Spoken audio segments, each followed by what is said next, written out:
1979 ஒப்பந்தம் போடும்போது 10 ஆண்டுகளுக்குள் அணையை பலப்படுத்தி அணையினுடைய நீர்மட்டத்தை 152 அடியாக உயர்த்தணும்னு எம்ஜிஆரும் அச்சுதமேனனும் கையெழுத்து போட்டாங்க. பேப்பர் இன்னும் உயிரோட இருக்கு. ஆனா இந்த துறைக்கு அமைச்சராக இருக்கக்கூடிய துரைமுருகன் லாயக்கற்ற ஒரு அமைச்சர்.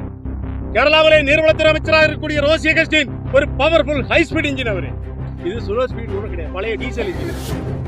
இதை வச்சு நாங்க என்ன போராடுறது? நாங்க என்ன கத்தினாலும் பக்கத்துல கூட சிரிச்சிட்டு தான் இருப்பாரு. கேட்டா காது கேட்கலன்றாரு. யாரு வந்தாலும் தடுத்து நிறுத்துவோம், யாரு வந்தாலும் தடுத்து நிறுத்துவோம். அதற்காக என்ன விலையையும் கொடுப்போம். இன்னும் உச்சகட்டமாக சொல்லப்படால் இந்த அணைக்காக நாங்கள் 100 பேர் சாக தயாராக. இதான் கேரளாவுக்கான செய்தி. இந்த அணையை நீ கை வைக்க நினைச்சா 100 பேர் என்ன செய்வோம்? சாவம் அந்த அணைக்காக போராடி மறந்துறாரு. அதனால கேரளாவில விஷம பிரச்சாரங்கள் என்ன செய்யணும்? மத்திய அரசாங்கம் தடுத்து நிறுத்தணும்.